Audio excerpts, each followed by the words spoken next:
అన్నదాత అన్నదాత మీ అన్నదాత చెమటోడ్చి ఆహారాన్నందించే రైతన్న అనునిత్యం నీ కండదండగా నిలిచే నేస్తం ఎవరన్నా అన్నదాత అన్నదాత మీ అన్నదాత.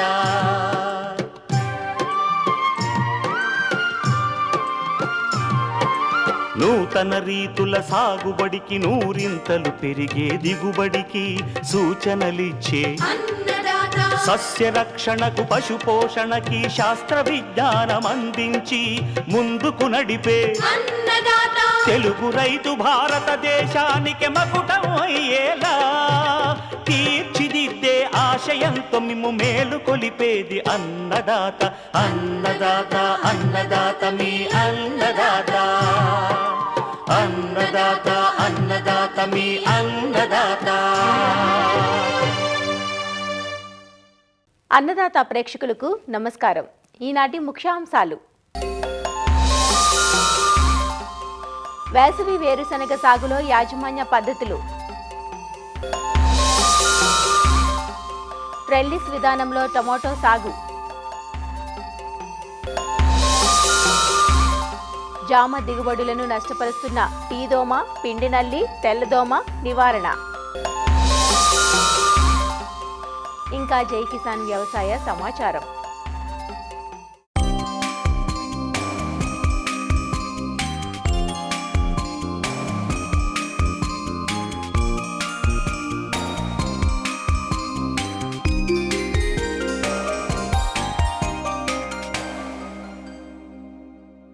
సంవత్సరం పొడవునా 3 కాలాల్లోనూ అన్ని రకాల నేలల్లోనూ సాగు చేసుకోదగ్గ నూనె గింజల పంట వేరుశనగ. వర్షాధారంగా ఖరీఫ్లోనూ, నీటిపారుదల క్రింద రబీ, వేసవి పంటలుగా అధిక విస్తీర్ణంలో సాగు చేస్తుంటారు. ఖరీఫ్ కంటే రబీ, వేసవిలో పంట నాణ్యత, దిగుబడులు ఎక్కువగా ఉంటాయి.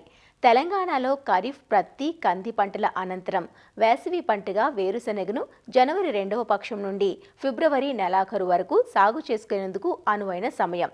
వేసవి వేరుశనగ సాగులో రకాల ఎంపిక, కలుపు తీత, ఎరువు వేత, నీటి తడుల విషయంలో తప్పనిసరిగా కొద్దిపాటి మెలకువలను పాటించాల్సి ఉంటుంది. మంచి యాజమాన్య పద్ధతుల ద్వారా వేసవి వేరుశనగ నుంచి ఎకరాకు 20 నుంచి 25 క్వింటాల వరకు అధిక దిగుబడిని పొందే అవకాశం ఉందంటూ వేసవి వేరుశనగ సాగు వివరాలు అందిస్తున్నారు ప్రొఫెసర్ జయశంకర్, తెలంగాణ రాష్ట్ర వ్యవసాయ విశ్వవిద్యాలయం పాలెం ప్రాంతీయ వ్యవసాయ పరిశోధనా స్థానం శాస్త్రవేత్త డాక్టర్ శ్రీధర్. మన తెలంగాణ రాష్ట్రంలో వానాకాలంలో సాగు చేస్తున్న దీర్ఘకాలిక పంటలైన పత్తి మరియు కంది తరువాత వేసవి వేరుశనగ అనేది సాగు చేసుకునేందుకు ఎంతైనా అవకాశం ఉంది. జనవరి 15 నుంచి జనవరి ఆఖరు వరకు కూడా మనము విత్తుకునేందుకు ఎంతైనా అవకాశం ఉందన్నమాట.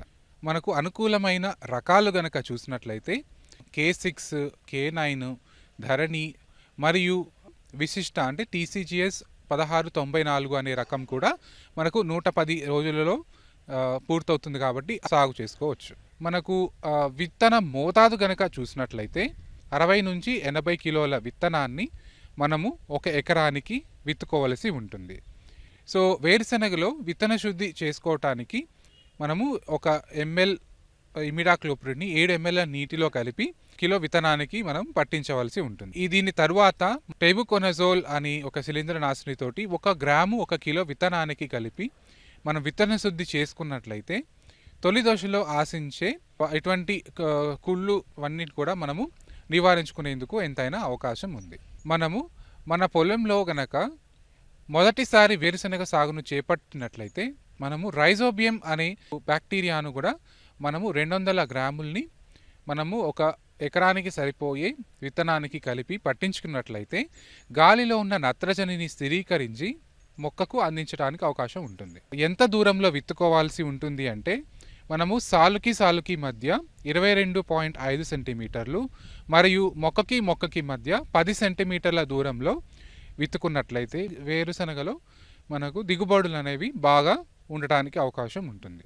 మనకు విత్తిన వెంటనే మనకు పెండిమిథాలిన్ అనే ఒక కలుపు మందునైతే 1 లీటర్ కానీ లేదా ఇప్పుడు మనకు కొత్తగా వచ్చిన డైక్లోజులామ్ అనే ఒక కలుపు మందునట్లయితే 12.4 గ్రాములు 200 లీటర్ల నీటిలో కలిపి విత్తిన 24 గంటల నుంచి 48 గంటల లోపు మనము తేమ నేలపై పిచికారీ చేసుకున్నట్లయితే మనకు తొలి దశలో అంటే 30 రోజుల వరకు కూడా కలుపు అనేది మొలకెత్తకుండా మనము వేరుశనగ పంటను మంచిగా గ్రో చేసుకోవడానికి అవకాశం ఉంటుంది. అలాగే మొలచిన కలుపును నివారించుకునేందుకు కూడా మనకు 20 రోజుల లోపు మనం చూసినట్లయితే మన పొలంలో గడ్డి జాతి ఎక్కువగా కలుపు ఉన్నట్లయితే మనకు క్విజలాఫాప్ ఇథైల్ అనే మందును 400 మిల్లీలీటర్ ఒక ఎకరానికి 200 లీటర్ల నీటిలో కలిపి పిచికారీ చేసుకోవచ్చు.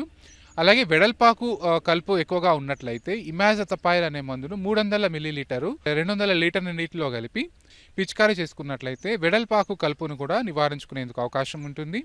సో ఇవే కాక అన్ని రకాల కలుపులు కనుక మనకు పొలంలో ఉన్నట్లయితే మనకు ఇమాజతపైర్ ప్లస్ ఇమాజమాక్స్ అనే మిశ్రమ కలుపు మందు అందుబాటులో ఉంది. ఇదైతే 40 గ్రాములు ఒక ఎకరానికి, లేదా ప్రాపక్విజఫాప్ ప్లస్ ఇమాజతపైర్ అనే మందు అయితే 800 ml. ఏవైనా సరే 2 నుంచి 4 ఆకుల దశలో కలుపు ఉన్నప్పుడు మొలిచిన కలుపుపై పిచికారీ చేసుకున్నప్పుడు మనకు నివారించుకునేందుకు అవకాశం ఉంటుంది. ఇంకొక ముఖ్యమైన అంశం మనకు పోషక యాజమాన్యం. సో మనము విత్తుకునేటప్పుడే మనకు అడుగు మందుగా మనకు 100 కిలోల సింగిల్ సూపర్ ఫాస్ఫేట్తో పాటుగా మనకు 33 కిలోల మ్యూరేట్ ఆఫ్ పొటాష్ను వేసుకోవాల్సి ఉంటుంది. అలాగే ఒక 18 కిలోల యూరియాని కూడా వేసుకోవాల్సి ఉంటుంది. అలాగే మన విత్తిన ఒక 30 రోజులకు తడి ఉన్నప్పుడు ఇంకొక 10 నుంచి 15 కిలోల యూరియాను వేసుకోవాల్సి ఉంటుంది. ఇంకొక ముఖ్యమైన పోషకం వేరుశనగలో ఏంటంటే గంధకం మరియు కాల్షియం.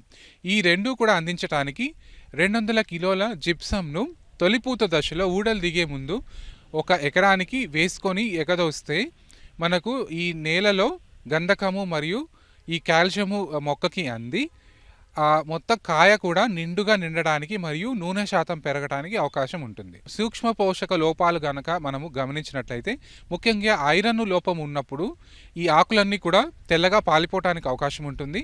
ఈ ఐరన్ లోపం ఉన్నప్పుడు ఒక ఎకరానికి 1 కిలో అన్నబేదితో పాటుగా ఒక 10 గ్రాముల నిమ్మ ఉప్పును కలిపేసి పిచికారీ చేసుకున్నట్లయితే ఈ ఐరన్ లోపంను కూడా మనం నివారించుకోవచ్చు. అలాగే ఇంకొకటి వేసవి వేరుశనగలో నీటి యాజమాన్యం కూడా చాలా ఇంపార్టెంట్. సో దీనికి మనము విత్తుకునేటప్పుడు సరైన తేమతో మనం విత్తుకోవాల్సి ఉంటుంది. తర్వాత మనము ఎట్టి పరిస్థితుల్లోనూ కూడా మొదటి తడిని 20 రోజుల తర్వాతనే ఇవ్వవలసి ఉంటుంది. తర్వాత తడిని మనకు వాతావరణ పరిస్థితులు బట్టి మరియు నేల రకాన్ని బట్టి ఒక వారం నుంచి 10 రోజుల వ్యవధిలో మనము స్ప్రింక్లర్ సహాయంతో మనము తడి గనక ఇచ్చుకున్నట్లయితే మనకు వేరుశనగలో దిగుబడులు నష్టపోకుండా ఉంటాము. అలాగే మనము కోతకు ఒక 3 నుంచి 4 రోజుల ముందుగా మనము నీరుని ఆపివేయాల్సి ఉంటుంది. అలాగే ఇసుక నేలలు గనక ఉన్నట్లయితే మనకు ఈ దిగ్గర్ల సహాయంతో కూడా మనకు ఈ వేరుశనగను మనం కోత చేపట్టగలిగి మనకు దిగుబడులు అనేవి తగ్గకుండా ఉండటానికి ఎంతైనా ఆస్కారం ఉంటుంది.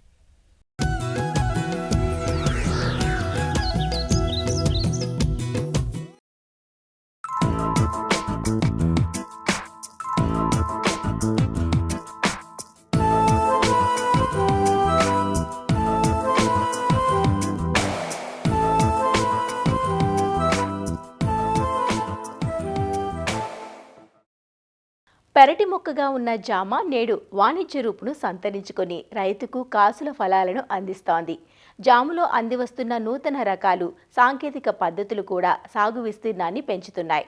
ముఖ్యంగా అధిక సాంద్ర పద్ధతిలో సాగు చేసేటప్పుడు అధిక ఫలసాయం పొందడంతో పాటు శాస్త్రీయ యాజమాన్య పద్ధతులు పాటించని తోటల్లో చీడపీడల సమస్యలు కూడా పెరుగుతున్నాయి. ఇందులో ముఖ్యంగా తెల్లదోమ, పిండి నల్లి, టీ దోమ నష్టం ఎక్కువగా ఉంది. అందున టీ దోమ వల్ల కాయలపై గజ్జిలాంటి మచ్చలు ఏర్పడి చూడటానికి బాగుండవు.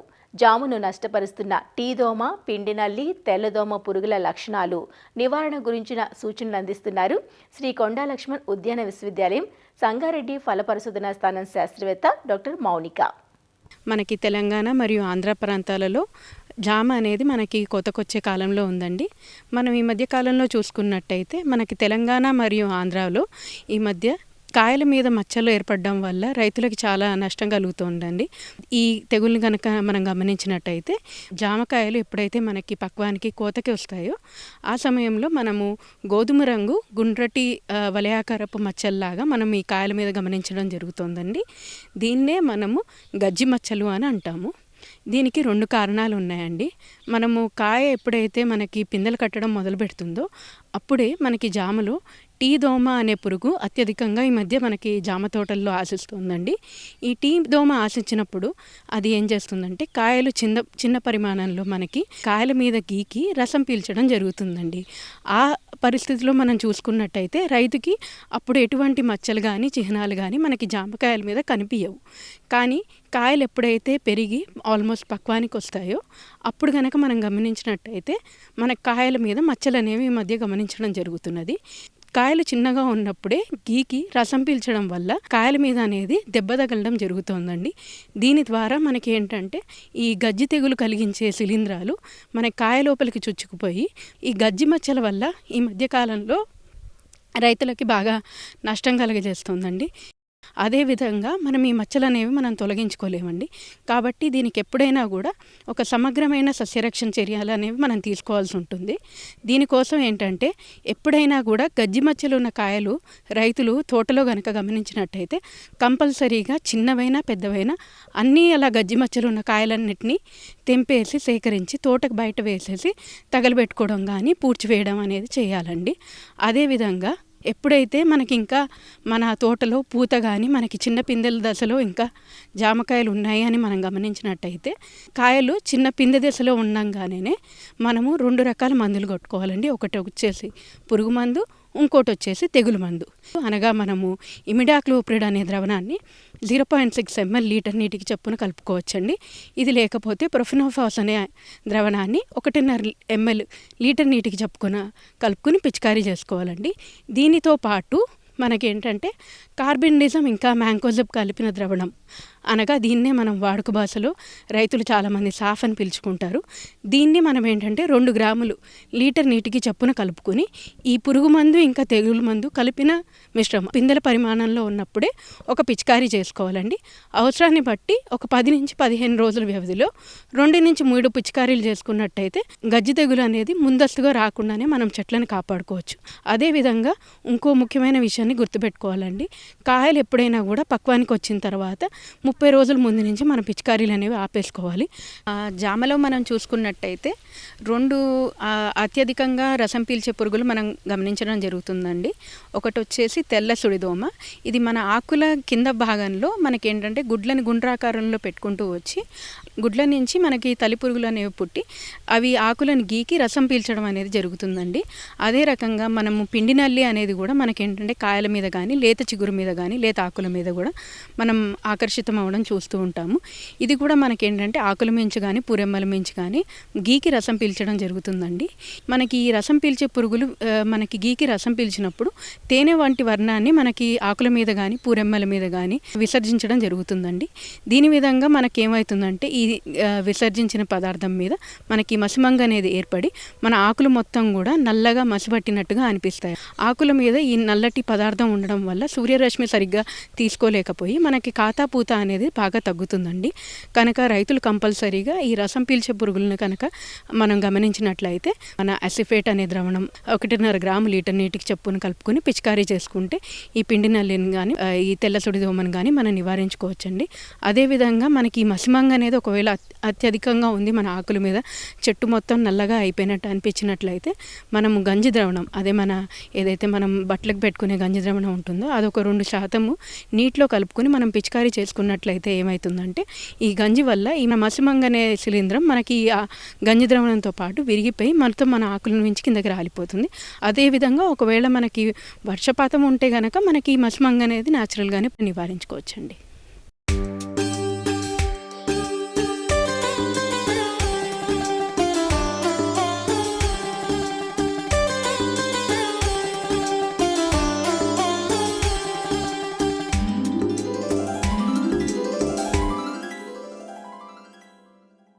కూరగాయ పంటల్లో అధిక విస్తీర్ణంలో సాగయ్యే పంటల్లో టొమాటో ఒకటి.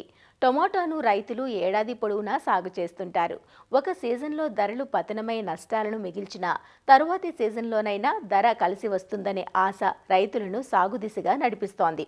టొమాటోలో ట్రెల్లిస్ సాగు విధానం రైతుల ఆదరణకు నోచుకుంటోంది.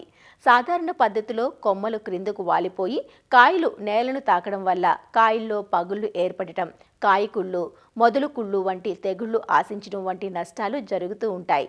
దీనివల్ల కాయ నాణ్యత, దిగుబడి తగ్గిపోతుంది. అలా కాకుండా టొమాటోకు ఆధారం కల్పించి ట్రెల్లిస్ విధానంలో నిలువు పందిళ్లకు ప్రాకిస్తే మొక్కలు చక్కగా ఎదగడమే కాదు, మంచి దిగుబడులు సాధించే అవకాశం ఉంటుంది. ఈ విధానంలో కాయ నాణ్యత, పరిమాణం బాగుంటుంది. ట్రెల్లిస్ విధానంలో టొమాటో సాగు గురించిన వివరాలను మనకందిస్తున్నారు శ్రీకాకుళం జిల్లా నైరా వ్యవసాయ కళాశాల విస్తరణ అధ్యాపకులు డాక్టర్ డి చిన్నమనాయుడు. కూరగాయల పంటల్లో టమాటో ఒక ప్రధానమైన పంటగా చెప్పుకోవచ్చు. ఇంచుమించు అన్ని సీజన్లో కూడా వేసుకోదగ్గ పంట. టమాటా పంటని నాటిన తర్వాత అవి పెరుగుతుంటాయి. ఆ కొమ్మలు కానీ వచ్చేవన్నీ కూడా భూమి మీదే పాకుతుండడం అనేది మనం గమనిస్తాం. ఇలాంటప్పుడు ఏమవుతుందంటే భూమిలో తేమ ఉండడం వల్ల ఈ కాయలు ఏవైతే నేలకు తాకుతున్నాయో అక్కడ శిలీంధ్ర తెగుళ్ళు ఆశించి కాయకుళ్ళు తెగులు ఎక్కువగా రావడం కూడా మనం గమనిస్తున్నాం. శిలీంధ్ర తెగుళ్ళు చాలా సమస్యలు. అలాగే ఇతరితరాగా కూడా పంట యాజమాన్యం సులువు అవ్వాలనుకుంటే రైతు సోదరులు మామూలు సాధారణ పద్ధతి భూమి మీద మొక్క పడిపోయి పాకేట్ పద్ధతి కాకుండా ట్రెల్లిస్ పద్ధతిలో టమాటాను సాగు చేసుకోవడం ఎంతైనటువంటి అవసరం. ట్రెల్లిస్ పద్ధతి ఏంటంటే మొక్కని భూమి మీద పడకుండా ఈ తీగల సహాయంతో మొక్కను నిలబడే విధంగా చేసేటువంటి సాగు యాజమాన్యం. ఈ విధంగా చేయడం వల్ల వచ్చేటువంటి లాభాలు, ఒకటి మొక్క కాయ తయారవుతున్నప్పుడు కానీ ఈ శిలీంధ్ర తెగులు బాగా తగ్గిపోతాయి. ఎందుకంటే భూమి మీద పడకుండా ఉంటుంది కాబట్టి భూమి నుంచి వచ్చేటువంటి శిలీంధ్రాలు రాకుండా ఉండి ఆరోగ్యకరమైనటువంటి నాణ్యమైనటువంటి టమాటో దిగుబడిని తీసుకోవడానికి ఆస్కారం ఉంటుంది. సాధారణ పద్ధతుల్లో చూసినప్పుడు ఒక మొక్క నుంచి 1.5-2 కేజీలు వస్తే ఈ ట్రెల్లిస్ పద్ధతిలో చేసినప్పుడు 3.5 నుంచి 4 కేజీలు, అంటే సుమారుగా 1.5 కిలో నుంచి 2 కిలోల వరకు కూడా అదనంగా దిగుబడి పెరిగేటువంటి ఆస్కారం ఉంటుంది. ఈ టమాటో చూసుకుంటే మనం 2.5 అడుగులు దూరంలో వరుసలుగా నాటుతుంటారు. ఎప్పుడైతే ట్రెల్లిస్ పద్ధతిలో మనం ఈ టమాటాను సాగు చేస్తున్నామో ఏవైనా మందులు పిచికారీ చేసుకోవాలనుకుంటే చాలా సులువుగాను వరుసల మధ్యలో నడుచుకుంటూ వెళ్ళి ఈ మందుల్ని సులువుగా మొక్క అంతా తడిచే విధంగా పిచికారీ చేసుకోవడానికి ఆస్కారం ఉంటుంది. పంట కోత సమయంలో కూడా కోతలు కోసుకునేటప్పుడు కూడా ఏ కాయ తీసుకోవాలి, ఏ కాయ వదిలేయాలి, పచ్చికాయ, పండుకాయ, సరైన కాయని ఎంపిక చేసుకొని కోత కోసుకోవడానికి కూడా సులువుగా ఉంటుంది. అదేవిధంగా ఈ గాలి వెలుతురు సక్రమంగా తగులుతుంది కాబట్టి ఈ పురుగులు కానీ తెగుళ్ళు కానీ ఆశించకుండా ఉండి ఈ పురుగు మందులు లేదా తెగులు మందుల మీద పెట్టే ఖర్చును కూడా తగ్గించుకోవడానికి ఆస్కారం ఉంటుంది. ఈ ట్రెల్లిస్ పద్ధతి ఏ విధంగా చేసుకోవాలని చూస్తే నాటిన తర్వాత మొక్క నిలదొక్కున్న తర్వాత ఒక 10, 20, 25 రోజుల సమయంలో ఈ ట్రెల్లిస్ పద్ధతిని ప్రారంభించుకోవాలి. దీనికోసం ఏంటంటే ఏ వరుసలో అయితే మనం టమాటా నాటుతామో అదే వరుసలో ఈ వరుస మొదలైనప్పుడు ఒక వెదురుకర్ర, బలమైన ఎదురుకర్ర వేసుకోవాలి. అలాగే వరుస చివర కూడా ఒక బలమైనటువంటి ఎదురుకర్రని భూమిలోకి 1 అడుగు లోతు వరకు బలంగా ఉండే విధంగా పాతుకుంటాం. ఈ మధ్యలో ఏంటంటే ప్రతి 6 అడుగులకి ఒక ఎదురుకర్ర కానీ కట్టెని కానీ నాటేస్తారు. తర్వాత ఏం చేస్తారంటే మొదటి దశలో భూమట్టం నుంచి ఒక 6 అంగుళాల ఎత్తులో ఒక ప్లాస్టిక్ వైర్ని మొక్కని 2 వైపులా కొమ్మల్ని సపోర్ట్ ఇస్తూ ముందు కడతాం.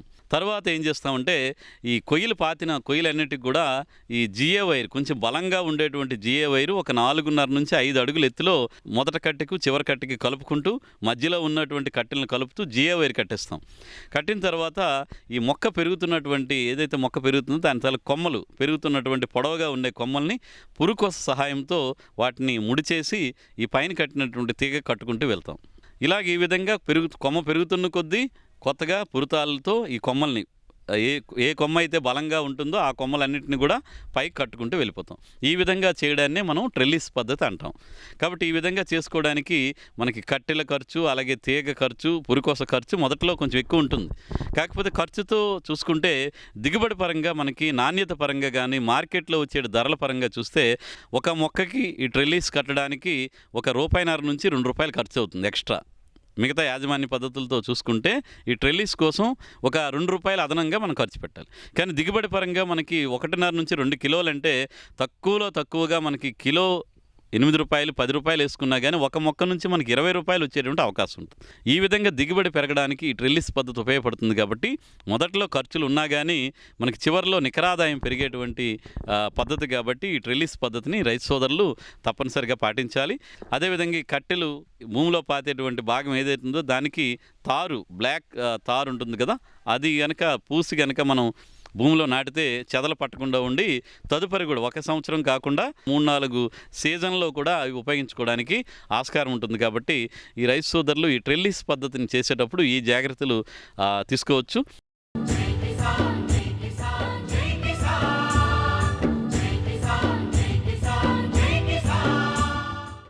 వ్యవసాయ సమాచారం ఇప్పుడు జై కిసాన్లో చూద్దాం.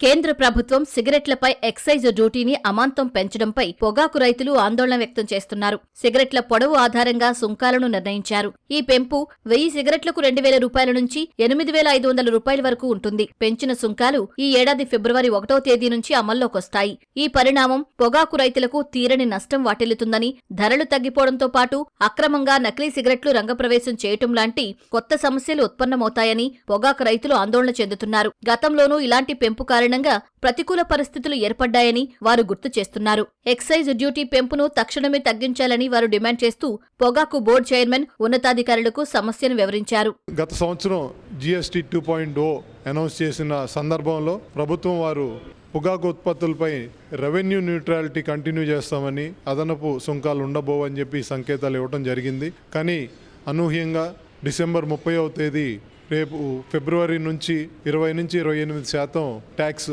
పెంపుదల ఉండబోతుందని చెప్పి అనౌన్స్ చేయడం జరిగింది. దీనివల్ల రైతాంగానికి ఇండైరెక్ట్గా నష్టం జరుగుతుందనేది ఉద్దేశంతో మా వైపు నుంచి ఒక రిప్రజెంటేషన్ ఇవ్వడానికి ఇక్కడికి రావడం జరిగింది. మనం గతంలో చూసుకుంటే 2014లో కూడా ఒకసారి ట్యాక్స్ ఇదే విధంగా పెంచినప్పుడు 20% వరకు పెంచినప్పుడు ఒక రకమైన సంక్షోభం ఏర్పడి రేట్లు పడిపోయి, ఎందుకంటే కంపెనీల వారు వాళ్ళ డిమాండ్కు తగ్గట్టుగా కొనుగోలు చేయడం జరుగుతుంటుంది. ఉత్పత్తుల డిమాండ్ తగ్గినప్పుడు మా దగ్గర నుంచి కూడా కొనుగోలు తగ్గించడం జరుగుతుంది. 2014లో కూడా ఇలాగే జరిగింది. అప్పుడు సెంట్రల్ గవర్నమెంట్ అదేవిధంగా స్టేట్ గవర్నమెంట్ కలగజేసుకుని 25 రూపాయల వరకు రైతులకి అదనంగా గవర్నమెంట్ చెల్లించడం జరిగింది.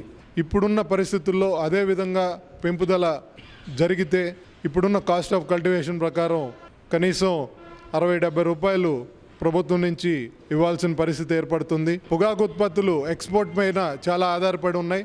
గత కొన్ని సంవత్సరాలుగా బ్రెజిల్ కానివ్వండి, జింబాబ్వే కానివ్వండి, కొన్ని ఆఫ్రికా దేశాలు వాళ్ళ ఉత్పత్తి బాగా పెంచుకోగలిగినాయి. అటు ఎక్స్పోర్ట్ పరంగా మనకి మార్కెట్ తగ్గిపోయి డొమెస్టిక్గా కూడా పొగాకుకి డిమాండ్ తగ్గినప్పుడు రైతుల పరిస్థితి చాలా దారుణంగా ఉంటుందని చెప్పి మేము భయపడతా ఉన్నాం. సిగరెట్ల తయారీకి వర్జీనియా పొగాకును ఎక్కువగా ఉపయోగిస్తారు. మన దేశంతో పాటు విదేశాలకు అధికంగా పొగాకును ఎగుమతి చేస్తారు. ఏటా సుమారు 225 మిలియన్ కిలోల పొగాకు ఎగుమతి అవుతుంది. 2025 డిసెంబర్ 31న సిగరెట్లపై ఎక్సైజ్ డ్యూటీని కేంద్ర ప్రభుత్వం పెంచింది. పొగాకు వినియోగాన్ని పరిమితం చేయడానికి కేంద్రం ఈ తరహా నియంత్రణ చర్యలు తీసుకుంది. అయితే ఈ నిర్ణయం పొగాకు రైతులకు ఆశానిపాతంగా మారింది. ఒక్కసారిగా ఎక్సైజ్ డ్యూటీ పెంపును పెంచటం వల్ల పొగాకు వ్యాపారం, సిగరెట్ తయారీ పరిశ్రమలు, ఎగుమతిదారులు ఈ నిర్ణయంతో ప్రభావితమవుతారు. దీంతో పొగాకు ధరలు ఒక్కసారిగా పతనమయ్యే ప్రమాదం ఉందని రైతులు ఆందోళన చెందుతున్నారు. ఈ కేంద్ర ప్రభుత్వం ప్రకటించిన పిడుగు లాంటి వార్త అదిని ఆ రైతాంగం అంతా తాసులయ్యే పరిస్థితి అయిపోయిందండి. ఈ 40% GST అని, అడిషనల్గా ఇంకా ఎక్సైజ్ డ్యూటీలని, ఇవి మా రైతాంగం మీద తీవ్ర దుష్ప్రభావం చూపించే అవకాశం ఉందని చెప్పి మేము భారీ భయపడుతున్నామండి. మా పొగాకు మీద VFC పొగాకు మీద ఇది ఒక ప్రాపకాండ అయిపోయి మాకు గవర్నమెంట్ వైపు నుంచి సపోర్ట్ కూడా పెద్దగా లభించట్లేదండి. మాకు ఏ ఆల్టర్నేట్ పంట లేని పరిస్థితుల్లో మేము ఈ పొగాకు పంటనే నమ్ముకొని ఇదే మా జీవనాధారమై దీన్నే నమ్ముకొని ఇది అవుతూ ఉన్నాం. ఈ స్మగ్లింగ్ సిగరెట్లు వచ్చి మన దేశంలో అమ్మటం మూలన ఆల్రెడీ ఈ దేశీయంగా వాడే పొగాకు మీద మాకు తీవ్రంగా ఎఫెక్ట్ తగులుతూ ఉంది. ఇప్పుడు ఈ ట్యాక్సులు పెరిగి ఇంకా సిగరెట్ రేట్ పెరిగే కొంది మా పొగాకు కన్జ్యూమ్షన్ ఇంకా దేశీయంగా వాడే అవకాశం తగ్గిపోద్దండి. దాని మూలన మాకు మార్కెట్ ఉండదేమోనని మేము భయాందోళనకు గురవుతున్నాం. ఈ పెన్షన్ సునకాల వల్ల రైతు భారీగా నష్టపోతాడండి. దీన్ని బట్టి మమ్మల్ని గవర్నమెంట్ వారు అందరికీ సపోర్ట్ చేసి మమ్మల్ని ఒడ్డులో అవుతారని మనస్ఫూర్తిగా కోరుకుంటాం. ఆంధ్రప్రదేశ్లో వర్జీనియా పొగాకు ఎక్కువగా ప్రకాశం, నెల్లూరు, పశ్చిమ గోదావరి జిల్లాల్లో సాగవుతుంది. ఈ ప్రాంతాల్లో పొగాకు మాత్రమే జీవనాధారమని, ఇతర పంటలు పండించలేని పరిస్థితి ఉందని పొగాకు రైతులు చెబుతున్నారు. అందువల్ల సిగరెట్లపై ఎక్సైజ్ డ్యూటీ పెంపును విరమించాలంటూ రైతులు డిమాండ్ చేస్తున్నారు. మరిన్ని విభిన్న అంశాలతో రేపటి అన్నదాతలో మళ్ళీ కలుసుకుందాం. నమస్కారం. అన్నదాతలు తమ సందేహాలు, సమస్యలను 18004254085 టోల్ ఫ్రీ నంబర్లో ఉదయం 10 నుంచి 11 గంటల మధ్య పని దినాలలో సంప్రదించగలరు. ఈ కార్యక్రమాన్ని యూట్యూబ్లో www.youtube.com/అన్నదాత ఈటీవీ లింక్ ద్వారా వీక్షించవచ్చు.